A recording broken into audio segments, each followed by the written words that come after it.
जम्मू कश्मीर के petrol pumps पर fuel shortage है। मामला गंभीर है, स्थिति गंभीर है। मैं इस समय छन्नी में हूं और इस पेट्रोल पंप के ऊपर भी आप देख सकते हैं कि सारी मशीन्स बंद है, पेट्रोल भी खत्म है, डीजल भी खत्म है। और इसी तरीके से ये एचपीसीएल का अगर पेट्रोल पंप है तो एचपीसीएल के ही जम्मू कश्मीर में अगर 37 पेट्रोल पंप है तो लगभग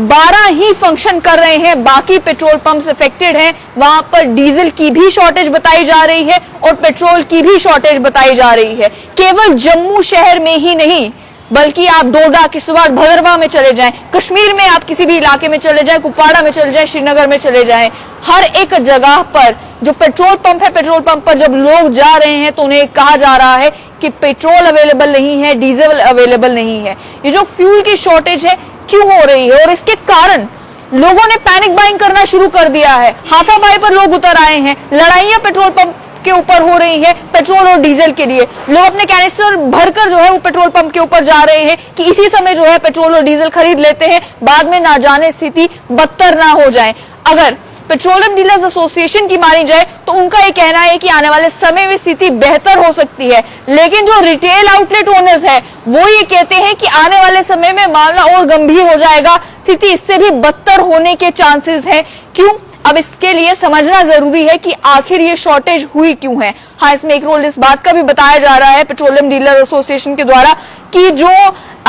एक्साइज ड्यूटी कम की गई है उसकी वजह से भी पेट्रोल का और डीजल का अगर प्राइस कम हुआ है तो उसका नुकसान भी झेलना पड़ रहा है इन ऑयल कंपनीज को। लेकिन वही जो रिटेल आउटलेट ओनर्स है वो बताते हैं कि केवल एचपीसीएल और बीपीसीएल यानी कि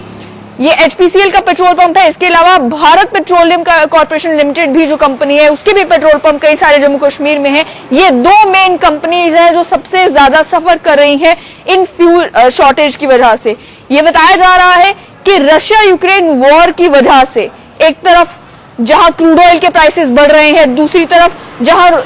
डॉलर के कंपैरिजन में रुपी जो है वो कमजोर होता जा रहा है, वहीं रशिया से जो इतना पेट्रोल खरीदा जा रहा है वो बीपीसीएल और एचपीसीएल उस संख्या में नहीं खरीद पा रहे जिस क्वांटिटी में अगर वो खरीदते हैं तो वो फ्यूल शॉर्टेज को मीटअप कर सके। उसके भी कई कारण हैं। कारण ये कि ये कंपनीज लॉस में चल रही हैं। पेट्रोलियम डीलर एसोसिएशन के भी जो जनरल सेक्रेटरी से हमारी बात हुई, उन्होंने बताया कि अगर पेट्रोल के प्राइसेस और डीजल के प्राइसेस कम किए गए हैं उसकी वजह से लगभग 13 और 20 रुपए अंडर चार्जेस जो है वो पड़ रहे हैं, लॉसेस में जो है वो कंपनीज पेट्रोल बेच रही हैं। वहीं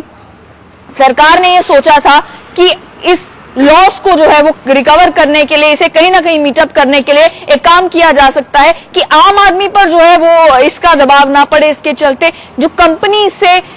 डायरेक्ट फ्यूल खरीदा जाता था, यानी कि आप जानते हैं इंडस्ट्रीज फंक्शन करते हैं, उन्हें भी डीजल की जरूरत है, बड़े बड़े कंस्ट्रक्शन के प्रोजेक्ट्स चलते हैं, कंस्ट्रक्शन कंपनीज होती हैं, उन्हें भी डीजल की जरूरत होती है और वो अक्सर जो है डायरेक्टली कंपनी से डीजल और पेट्रोल खरीदा करते थे क्योंकि उन्हें वो सस्ता पड़ता था, 2.5 रुपए या कुछ सस्ता पड़ता था। लेकिन अब रिटेल आउटलेट्स पे जो पेट्रोल और डीजल मिल रहा है और जो डायरेक्ट कंपनी से बाय कर रहे हैं, दोनों में प्राइस डिफरेंस आ चुका है। डीजल के मामले में लगभग कंपनीज 21 रुपए महंगा डीजल बेच रही हैं बड़ी बड़ी कंपनीज को, बड़े बड़े प्रोजेक्ट्स को, इंडस्ट्रीज को। उसका नतीजा ये निकल रहा है कि मान लीजिए अगर यहाँ पर 22,000 लीटर डीजल इस पेट्रोल पंप पर होगा तो 12,000 लीटर जो है वो डायरेक्टली कंपनी आके खरीद लेगी क्योंकि यहाँ पर उन्हें 21 रुपए सस्ता मिलेगा। इसका नतीजा ये निकलता है कि आम जनता जब पेट्रोल पंप के ऊपर डीजल भरवाने के लिए जाती है तो उन्हें कहा जाता है कि डीजल अवेलेबल नहीं है, पेट्रोल अवेलेबल नहीं है। एक तरफ जहां पेट्रोलियम डीलर एसोसिएशन के जनरल सेक्रेटरी का यह कहना है कि कंपनीज रिस्पॉन्सिबल है इस फ्यूल शॉर्टेज के लिए, वहीं दूसरी ओर रिटेल आउटलेट्स का यह कहना है कि कंपनीज सप्लाई नहीं कर पा रही फ्यूल।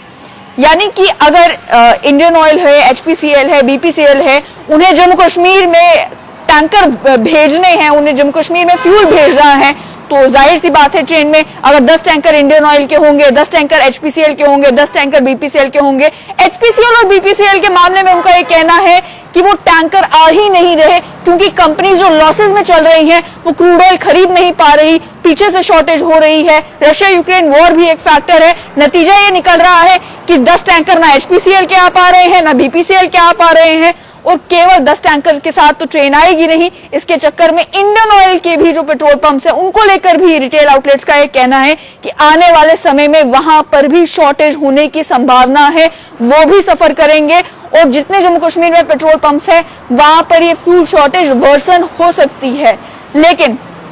HPCL ने भी और BPCL ने भी, दोनों कंपनीज ने अपने ट्विटर हैंडल पर आकर ये कहा है कि कंपनी पूरी कोशिश कर रही है किस तरीके से इस शॉर्टेज को से डील किया जा सके, इसे हैंडल किया जा सके और फ्यूल सप्लाई किया जा सके। लोगों से ये गुजारिश की है कि पैनिक बाइंग ना की जाए। लेकिन वही जो है इस समय अगर हम छन्नी में इस पेट्रोल पंप पर है, ये पेट्रोल पंप बंद है, पेट्रोल अवेलेबल नहीं है, डीजल अवेलेबल नहीं है। उसी तरीके से जम्मू में, कश्मीर में अलग अलग जगहों पर अलग अलग पेट्रोल पंप्स पर अगर पेट्रोल नहीं है, डीजल नहीं है, उससे कितने सारे लोग इंपैक्ट हो रहे हैं। लोगों को अगर सुबह दफ्तर जाना है उसके लिए भी गाड़ी में पेट्रोल या डीजल की जरूरत है, स्कूटी में पेट्रोल या डीजल की जरूरत है। बड़े बड़े प्रोजेक्ट्स अगर जम्मू कश्मीर में चल रहे हैं, कंस्ट्रक्शन वर्क चल रहे हैं, फ्लाईओवर बन रहे हैं, हाईवेज बन रहे हैं, रिंग रोड बन रहा है, हर एक चीज के लिए जो है डीजल की जरूरत है, हर एक प्रोजेक्ट के लिए जो है फ्यूल की जरूरत है। और वो फ्यूल अगर अवेलेबल नहीं होगा तो उससे कितना काम जो है वो इम्पैक्ट होगा। वहीं पावर क्राइसिस भी अभी जम्मू कश्मीर में चल रही है,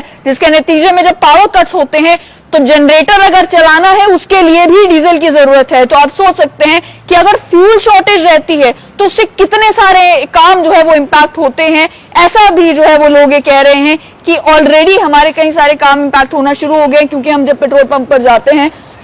तो वहां पर फ्यूल नहीं मिलता है। ये शॉर्टेज को लेकर आज बवाल तब बना जब लगातार देखने को मिल रहा था कि पेट्रोल पंप्स पर जो है वो फ्यूल अवेलेबल नहीं है। लेकिन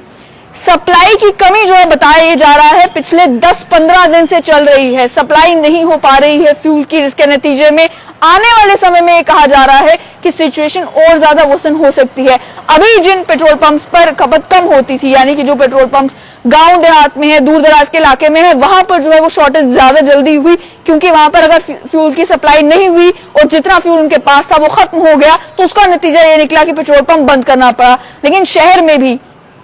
जहां पर खपत ज्यादा होती है वहां पर अगर सप्लाई चल रही थी, अब अगर सप्लाई नहीं आती है तो जाहिर सी बात है लोग जो शाम के समय में, दिन के समय में पेट्रोल या डीजल डलवाने के लिए आएंगे, उन्हें निराश होकर वापस जाना पड़ेगा। फ्यूल जो है वो अवेलेबल नहीं होगा, इसका कोई ना कोई रास्ता निकालने की जरूरत है। लेकिन वही रिटेल आउटलेट ओनर्स हो या फिर पेट्रोलियम डीलर एसोसिएशन के जो मेंबरान हैं, उनका ये भी कहना है कि आने वाले समय में सरकार पेट्रोल और डीजल महंगा करने के बारे में सोच सकती है। नतीजा ये हो सकता है कि कंपनीज जिस तरीके से लॉस में चल रही हैं और ये जो फ्यूल शॉर्टेज है इसे मीट अप करने के लिए सरकार ये फैसला ले ले कि प्राइसेस को बढ़ा दिया जाए, ताकि ये जो फ्यूल शॉर्टेज वाली सिचुएशन बन गई है, जिसे कई सारे लोग फ्यूल क्राइसिस का नाम भी दे रहे हैं, उससे हैंडल किया जा सके, उससे बचा जा सके।